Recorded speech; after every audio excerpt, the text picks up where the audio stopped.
Tuve una conversación con el hermano José durante el receso sobre esto de sobre toda cosa guardada, guarda tu corazón. Ahí le di los puntos de cómo es que se guarda el corazón, pero esto sí, no intente hacerlo en sus propias fuerzas, no lo va a poder lograr, porque nuestra carne que batalla contra el espíritu, el mundo que nos atrae, porque somos inclinados a hacer lo malo, y el diablo que nos tienta. Son tres cosas que tenemos que estar batallando constantemente. No nos va a dejar triunfar, a menos que nosotros mantengamos una relación íntima con el Señor.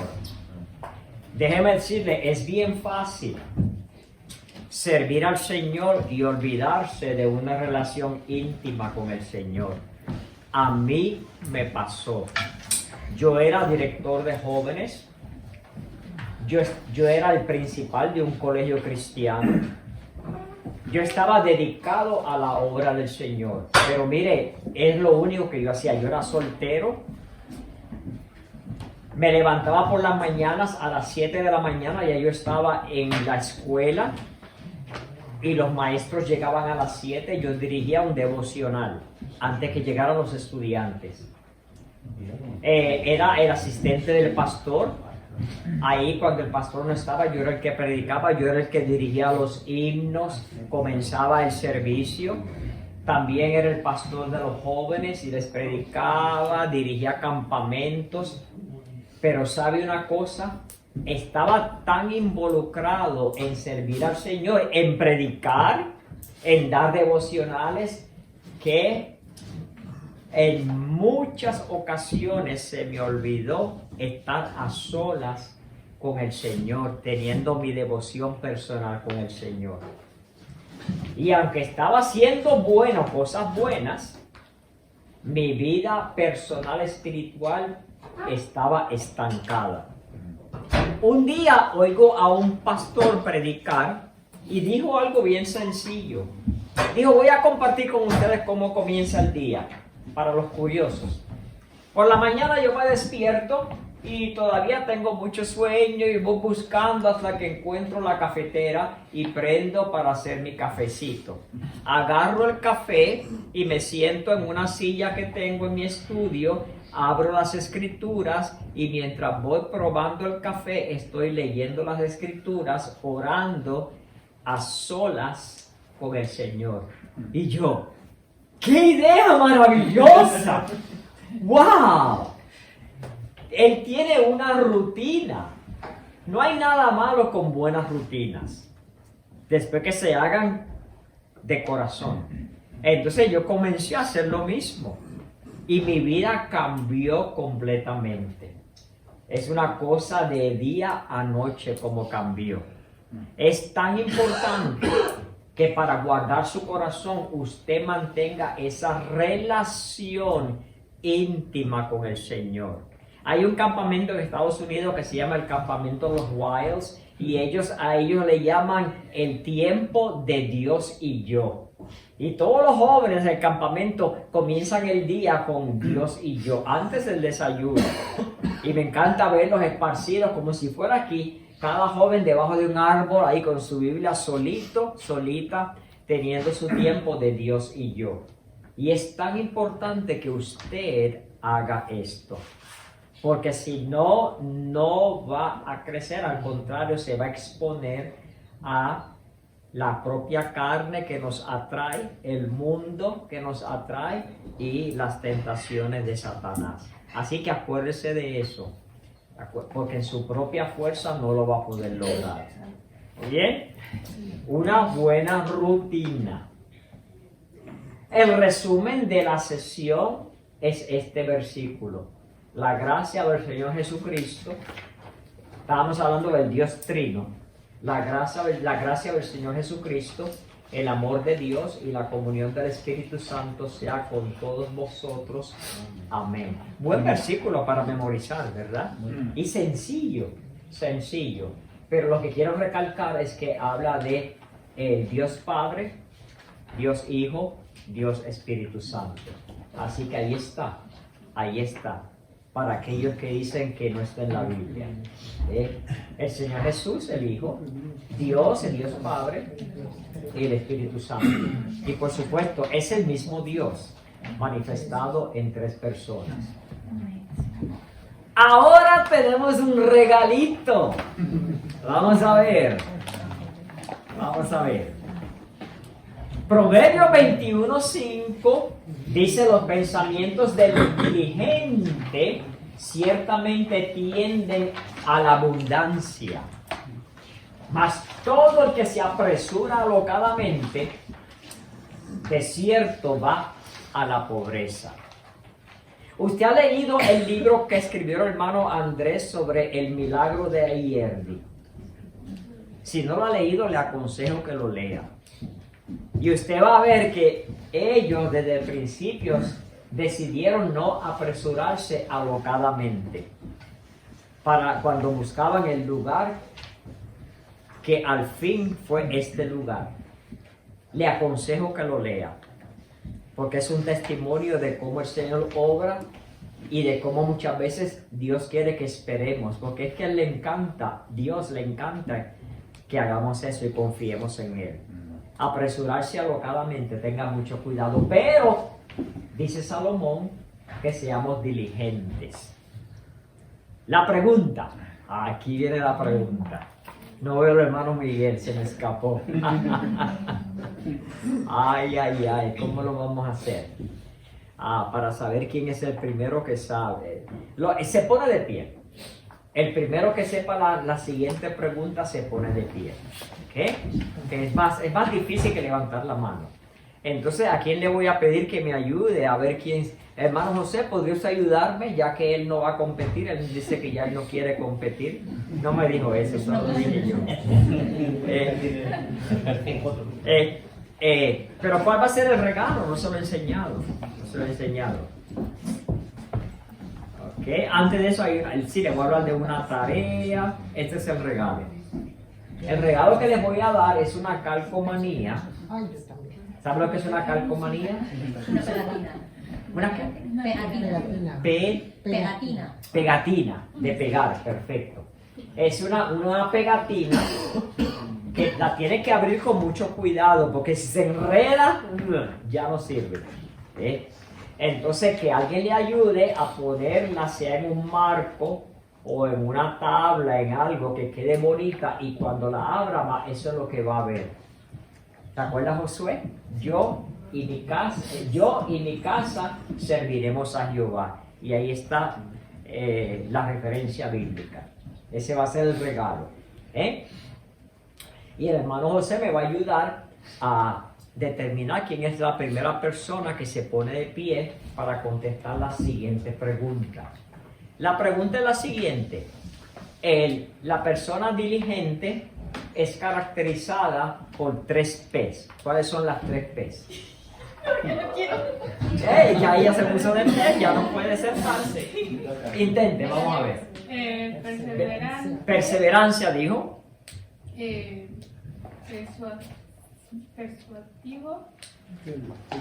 No, yo ya me olvidé. Ya me puse nerviosa, sí sabía, pero ya me olvidé. Iba bien. Ok, ya va a intentar. Percibir, planificar y perseverar. Percibir, planificar y perseverar. Cuando ella dijo persuadir, ella estaba pensando en perseverar.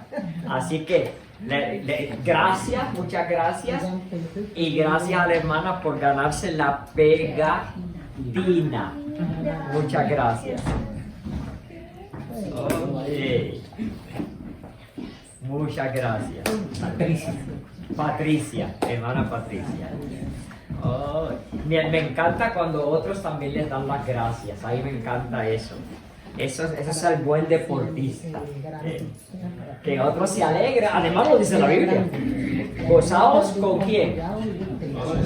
Con lo que se gozan. Romanos 12.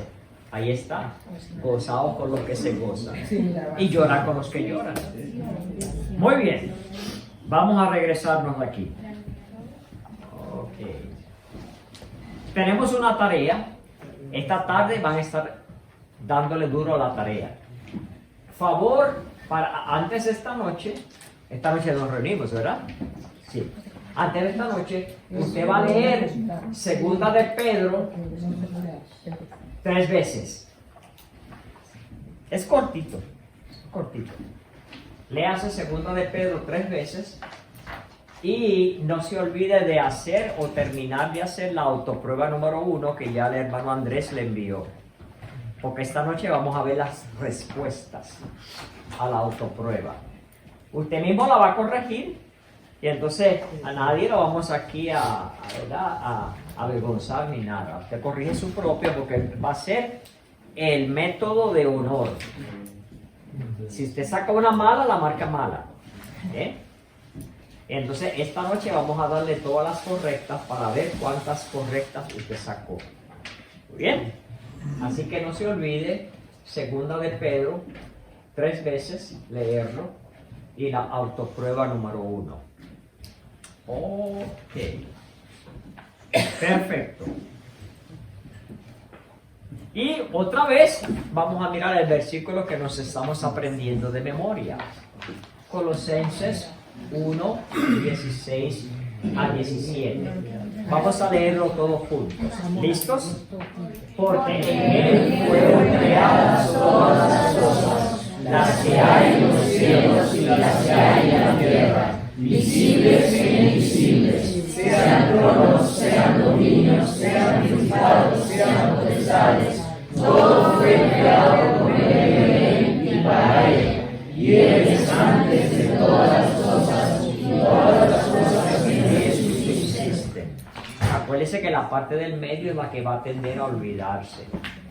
Aproveche otra vez esta noche, antes de acostarse, porque durante el sueño profundo usted va a seguir repitiendo eso, quiéralo o no.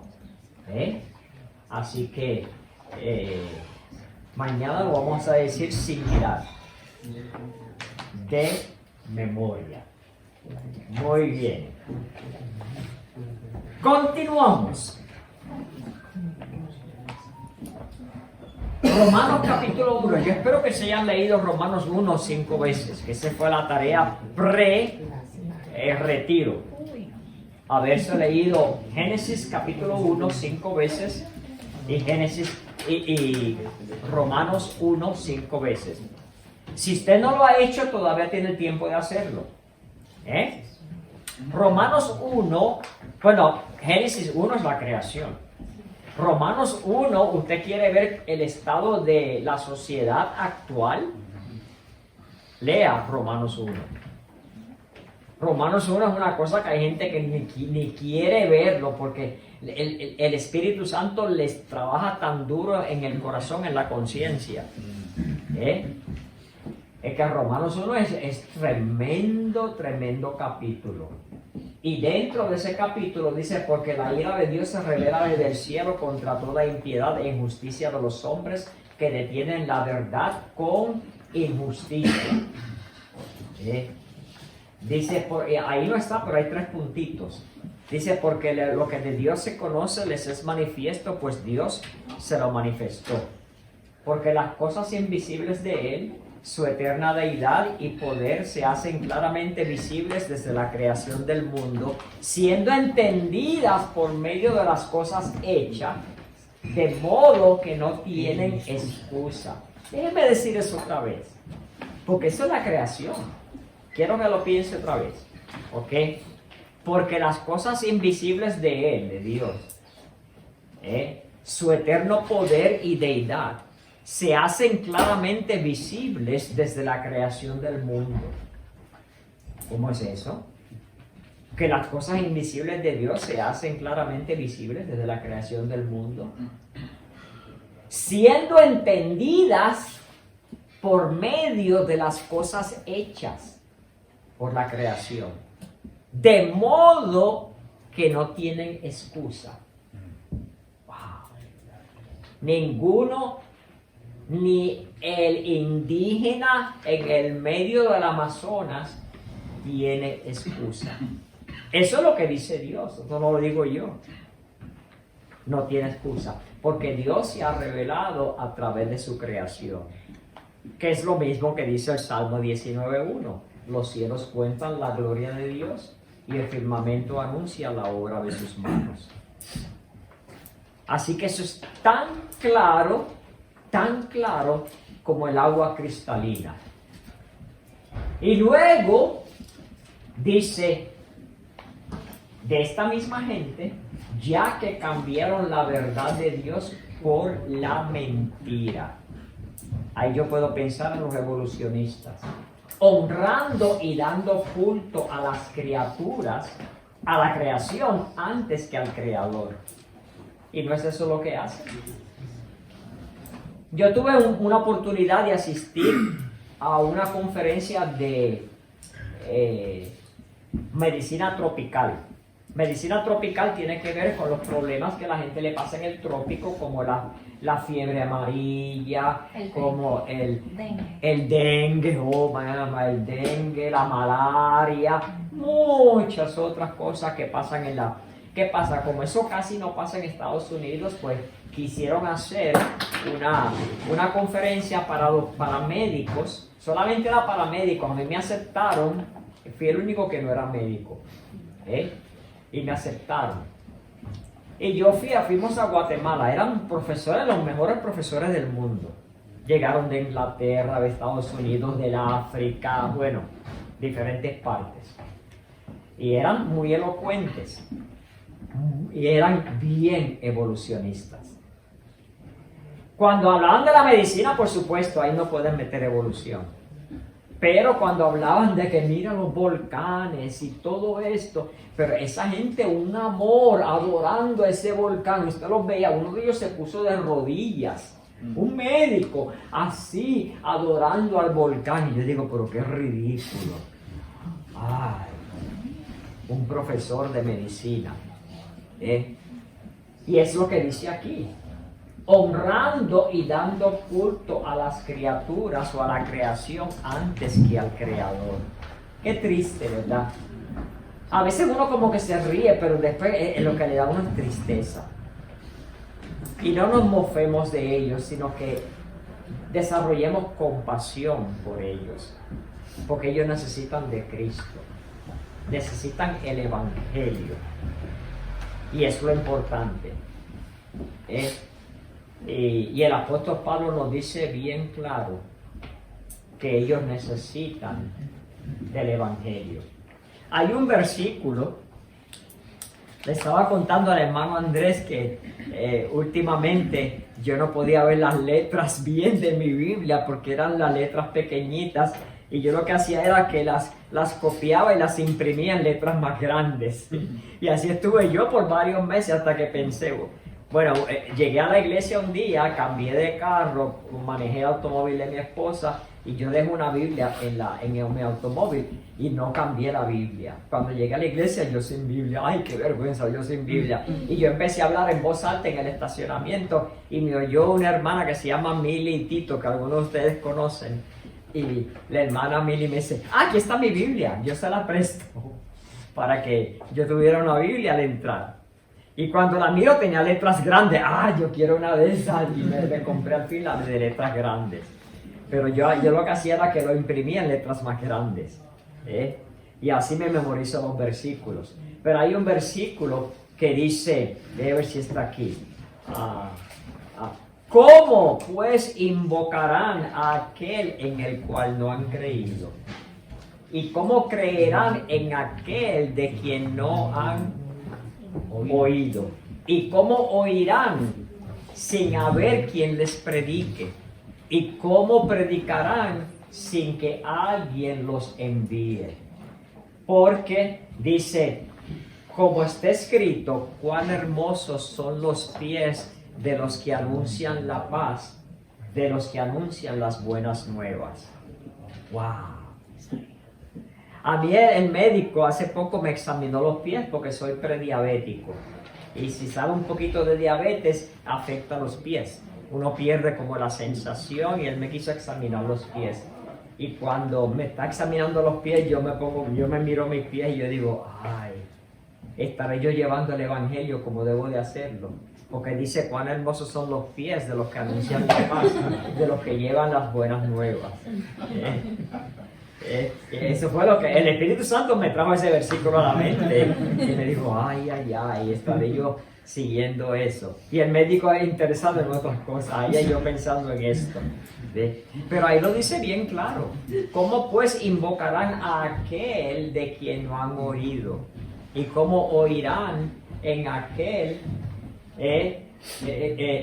¿Cómo invocarán a aquel de quien no han creído? ¿Y cómo creerán en aquel de quien no han oído? ¿O cómo oirán sin haber quien les predique? ¿Y cómo predicarán sin que fueran antes enviados? Así que claramente cuando pensemos en estas personas, en estos profesores evolucionistas o quien sea, tengamos compasión, no nos mofemos de ellos, deje que ellos se mofen de nosotros, pero nosotros con compasión. Y en el mundo lo mismo. Y yo me pongo a acordarme de canciones que mi papá oía antes de ser salvo. De niño yo oía de esa música de los tríos y me acuerdo hasta de las canciones. Y muchas de ellas dicen unas tonterías. Y yo digo, lo que enseñan. Y muchas de ellas son emociones, otras son bonitas. Hace poco un muchacho le escribió una canción a su papá, porque el papá ahora tiene Alzheimer y él honrando a su papá que ya ni lo reconoce. Pero muchas de estas otras, wow, qué tonterías escribían ellos. Pero no nos mofemos, sino con compasión. Sabiendo que necesitan del Evangelio. Otra cosa que quiero recalcar lo que dijo el hermano Andrés, ¿se acuerda cuál era el tema general del comienzo del retiro? Zapatero a sus zapatos. En otras palabras, estamos aprendiendo algo, pero yo en ninguna manera voy a esperar que ustedes sean expertos en debatir la evolución contra la creación contra la evolución. Estamos empezando a aprender. Tenga cuidado de no meterse en camisa de 5 varas, ¿es que dicen? ¿Cuántas varas? 11 varas. Tenga cuidado. Vaya aprendiendo. Y siempre con mansedumbre y reverencia, con respeto, con compasión. Yo le digo a mis estudiantes que trabajan en el hospital, necesito que hagan estas 3 Cs cuando vayan a tratar con pacientes. El primero de ellos, demuestren cordialidad, sean cordiales. ¿Y cómo es eso? Bueno, diciendo, por favor, señor, don esta. La segunda es consideración, considere a esta persona. Y la otra es compasión. Y me preguntan, ¿cuál es la diferencia entre consideración y compasión? Consideración es pensar, compasión es el corazón. Cuando uno considera, ¿cómo voy a preparar el cumpleaños de mi niñito de 3 años? Uno considera la edad del niño. Considerar, hay que pensar en qué debo hacer o no hacer para ayudar a este paciente. Y compasión es ponerse en los zapatos de ese paciente y tratar de entender por lo que está pasando. Mientras mantiene mantiene compuesto, no es que se va a poner a llorar porque ve el paciente triste, sino ayudándole. Y lo mismo cuando le hablamos a personas de Cristo. Mantenemos ese respeto, o sea, esa cortesía, y todos sabemos cómo ser corteses. Consideración, hay cosas que se pueden decir en un momento, pero no en otras. Esa es la mente, la sabiduría que Dios te da. Y compasión. El Señor Jesucristo dice que Él le dio compasión cuando vio las masas de las personas. Así que acordémonos de eso. Muy bien, continuamos. Ahora les voy a dar otro tema. Primero al zapatero a sus zapatos. Ahora mire esto. El otro principio de sentido común. No vemos las cosas como son, sino como somos. ¿Han oído eso? No vemos las cosas como son, sino como somos. Hay una rima de allá de Inglaterra que se la voy a más o menos traducir en español, es en inglés, pero es una rima para niños que dice más o menos así: gatito, gatito, ¿dónde estás? Y el gatito contesta: estoy en la sala de la reina. Gatito, gatito, ¿y qué puedes ver? Y el gatito dice: un ratoncito que está debajo del trono de la reina. El gatito no miró a la reina. El gatito miró ¿qué?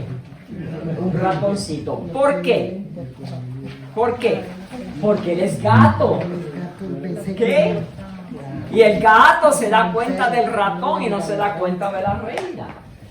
En otras palabras, tendemos a mirar las cosas por quienes somos. ¿Ah? Una vez yo estaba en un viaje misionero y un dentista lo que hacía era mirándome los dientes. ¿Por qué? Porque él es dentista. Y a mí me faltaba un diente aquí y otro aquí. Y me dijo: Orlando, ven acá, voy a hablar contigo. Me echó el brazo. Tú eres profesor de universidad. A ti te están mirando la cara los estudiantes todo el tiempo. Arréglate esos dientes, por favor. Ok. ¿Y cuánto cuesta? Ay, no, yo no puedo. Hey, empecé a guardar dinero poco a poco hasta que al fin, ahora tengo unos dientes aquí que no son míos, ¿verdad? No tenía ni hueso, me tuvieron que poner el hueso de un cadáver ahí para poder poner el diente. ¿Verdad? ¿Por qué él me vio los dientes? Porque es un dentista. Mi papá era un contador, todo lo que miraba era finanzas aquí, finanzas allá. Así que lo que es, mi esposa es ingeniera industrial. Todo lo de ella que mira es eficiencia. No gastemos en esto, no gastemos en lo otro. Y ella se encarga de los gastos, porque mire, me ahorra una cosa increíble. Y me dice: mira, si mueves el mouse, el ratoncito, el mouse, lo mueves una pulgada a la derecha, vas a ser más eficiente. Ok. Yes, man. Sí, señora. Porque lo dije eficiencia. Ella tiene un dicho: no es lo que nos ganamos, es cómo lo gastamos. Ok. Bien. Y es así. Ahora bien, Ken Ham, él es el director del Museo de la Creación allá en Estados Unidos, y él dice cómo evolucionistas pueden mirar la misma evidencia que nosotros miramos y llegar a una conclusión tan diferente a la nuestra.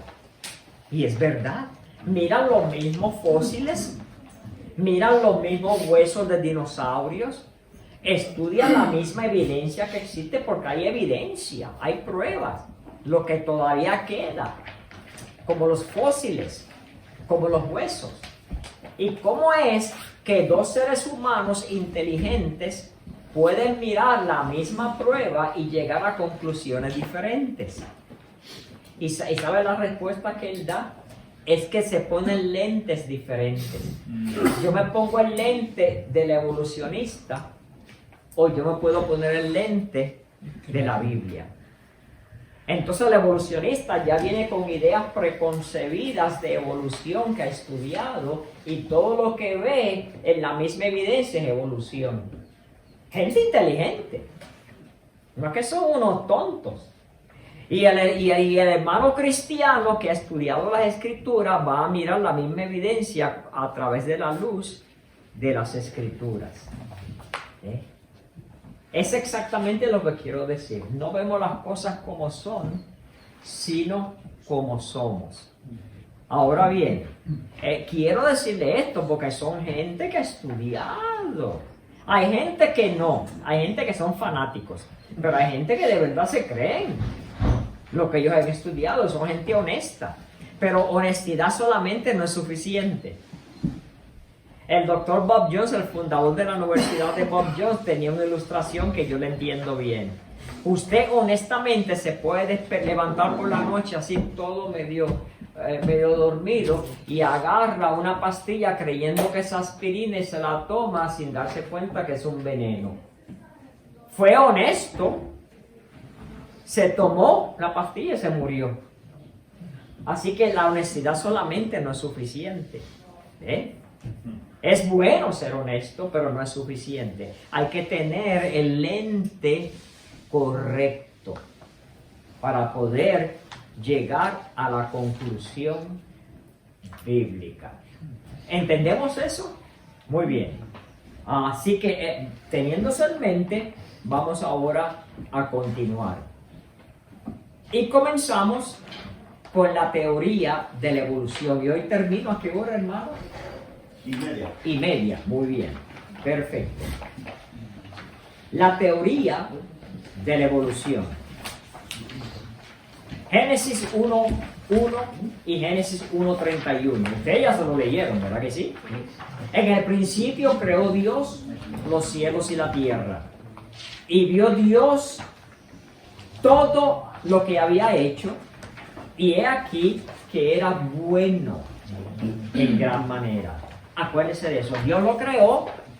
Y al terminar el sexto día, cuando lo miró todo, dijo: esto está bien bueno. Esto que yo hice es bueno. ¿Ok? Si Dios dijo que era bueno, imagínense algo bueno. Acuérdese de esa frase. Si Dios dijo que era bueno, es que era bueno. No se olvide de esa frase porque voy a regresar a ella. Les recuerdo otra vez 2 fuentes de conocimiento: observación, revelación. Tenemos lo que podemos observar, pero no podemos observar la creación porque no estábamos ahí. Pero Dios nos ha revelado la creación. Ahora bien, vamos ahora a exponer la evolución. Vamos a exponerla al descubierto, al desnudo, sin esconderle nada. Primeramente quiero que entiendan lo importante que es estudiar la evolución. ¿Por qué?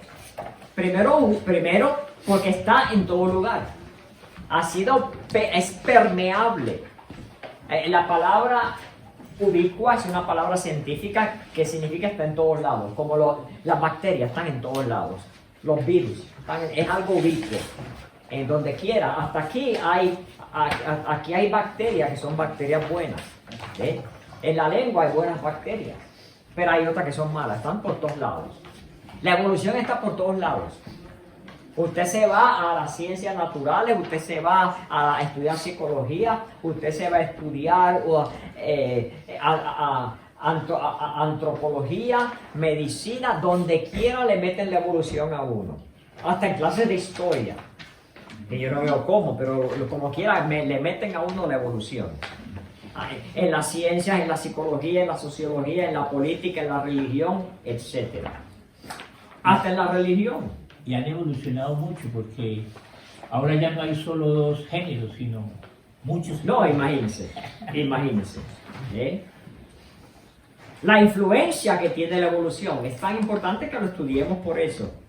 El naturalista, que de ahí viene el humanismo, el secularismo, el materialismo y el ateísmo.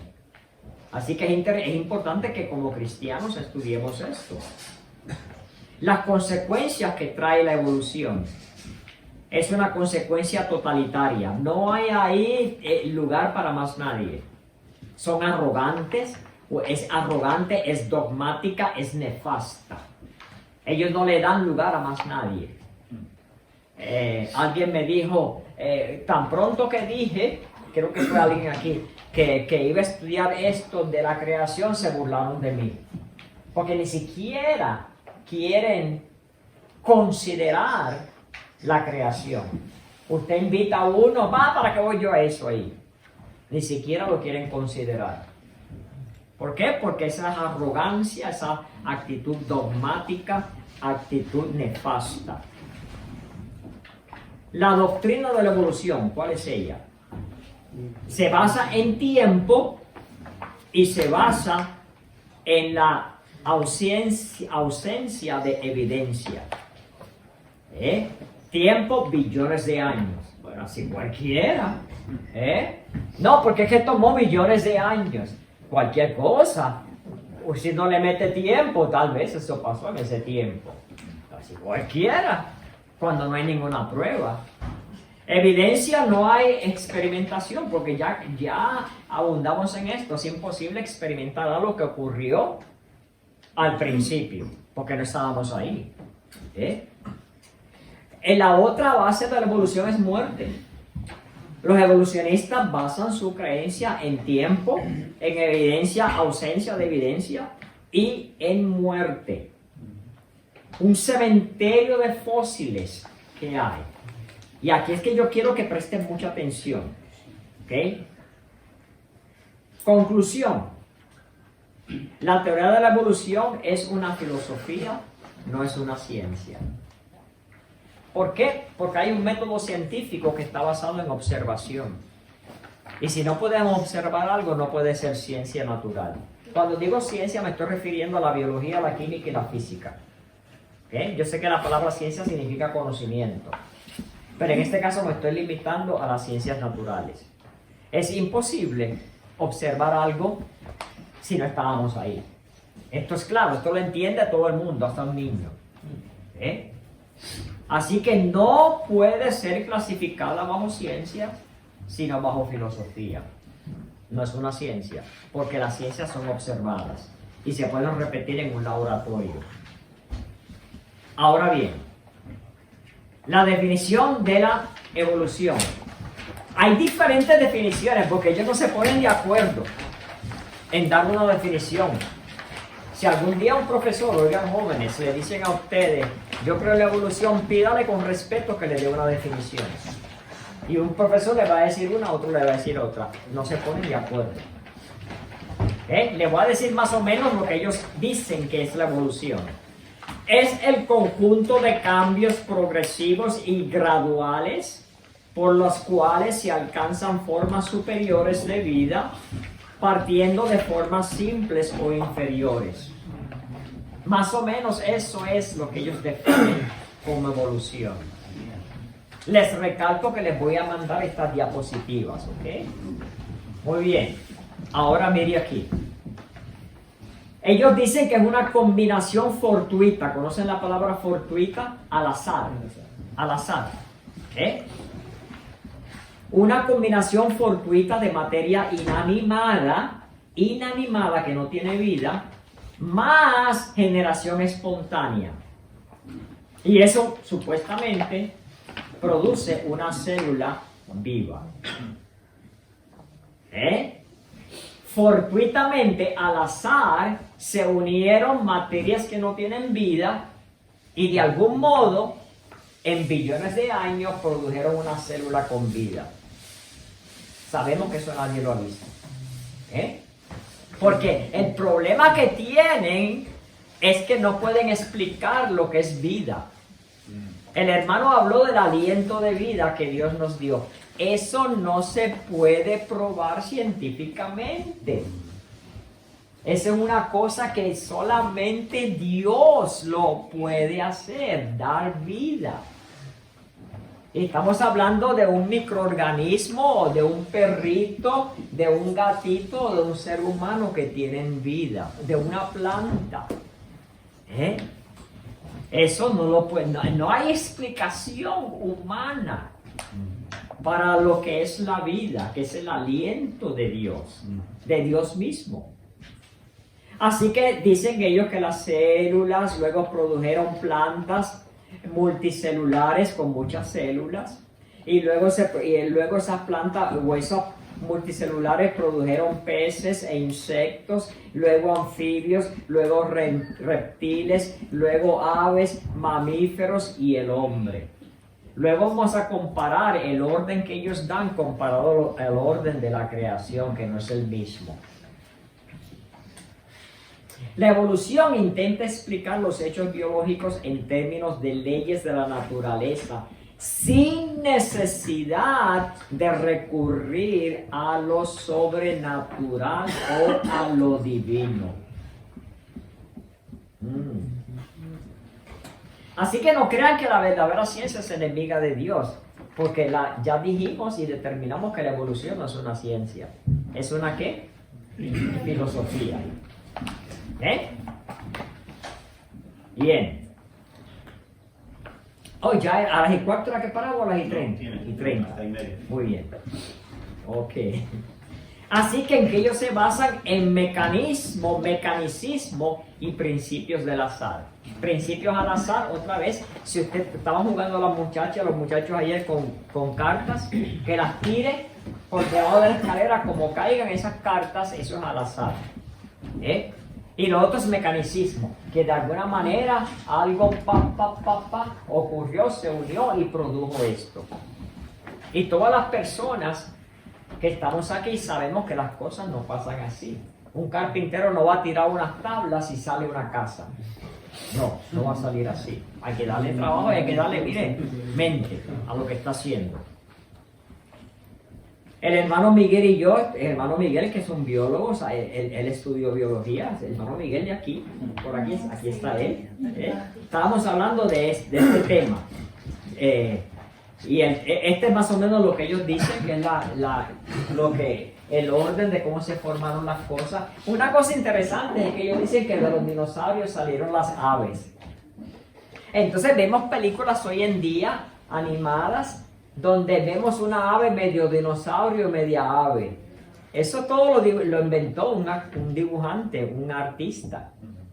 No es que lo copiaron de un animal. Y nos meten esas películas lindas y emocionantes con su trama bonito, pero que sale un ave que es medio dinosaurio, con dientes y todo. Porque ellos dicen que del dinosaurio salieron las aves. Aquí está otra vez su definición. Postulados esenciales de la evolución. Dice que los procesos del pasado son los mismos del presente. Si yo miro la Biblia, veo cosas ahí en el pasado como el diluvio universal, cosas como lo que vimos hoy de Josué, una sola vez. No había pasado ni pasará, dice la Biblia, cuando el sol se paró y la luna se paró. Pero ellos dicen, se basan que lo que vemos en el presente es lo mismo que ocurrió en el pasado, que no hay cambios. Y de que hay cambios, hay cambios. Los procesos del pasado pueden ser aún estudiados en el presente. Ya establecimos eso, que hay cosas que son singularidades que no se pueden estudiar en el presente, porque ocurrieron una sola vez, como el nacimiento de usted, como un asesinato. La creación, la existencia del mundo, no vuelve a ocurrir. Hechos inexplicados por la evolución. El origen de la vida, otra vez, no pueden explicar la vida. Dicen por mera casualidad en un momento remoto en el pasado. Así cualquiera. El proceso evolutivo. Dice transmisión de características adquiridas. Esto es importante. Hay ciertas características que adquirimos. Yo le estaba explicando a uno de los jóvenes hoy, si tú estás trabajando en carpintería como un querido hermano que es un ebanista, ¿sabes lo que son ebanistas? Y se perdió un dedito el hermano. Cuando su hijo nació, el hijo no nació sin un dedo. Él nació con los 5 deditos en la mano. Así que estas características adquiridas no se heredan. Eso lo entiende todo el mundo. Muy bien. Ok. Selección natural. Ellos nos dicen selección natural. ¿Qué es eso? La selección natural en verdad existe, pero no es evolución. Por ejemplo, ¿de dónde vinieron los diferentes colores de la piel? Todos vinimos de Adán y Eva, pero si nos miramos tenemos diferentes colores de la piel, tenemos diferentes tamaños, diferentes formas de nariz, diferente color del pelo, del ojo, etc. Esto ocurrió por lo que se le conoce como selección natural. Y es bastante sencillo de entender genéticamente. En el libro, en la persona que se ganó el libro de una sola raza, ahí se lo explica. Básicamente, personas que tienen ciertas características tienden a irse a lugares donde se protegen esa característica. Yo estuve en el desierto hace 2 años, estuve en Jordania y estuve en Egipto. Agarré demasiado sol. Rápido me di cuenta que mi piel no es suficientemente oscura para que me protegiera de ese sol. Mi esposa me decía, ponte protección solar, ponte. Y yo como no le hice caso, no me puse la protección solar. Y este año he tenido que lidiar con mi problema, que me han salido unas células precancerosas y el dermatólogo está ahí quemándome esas células para que no me dé cáncer. Y hasta me regaló protección solar. Dice, vas para España, llévate protección solar, allí te regalo. Me dijo el dermatólogo. Bueno, la cosa es que me di cuenta que mi piel no era lo suficientemente oscura. La gran mayoría de estas personas allá en Jordania y en Egipto tienen una piel oscura, más oscura que la mía, y les protege bastante del sol. Así que típicamente personas se mudaban, emigraban a esos lugares donde podrían sobrevivir. Y por supuesto se iban a casar con personas similares y los hijos iban a ser similares a ellos. Aquellos que no tenían que preocuparse por el sol iban más hacia el norte, como el norte de Europa, y entonces ahí emigraban, tanto hombres como mujeres tenían sus hijos y los hijos se parecían a sus padres, como ocurre hoy en día.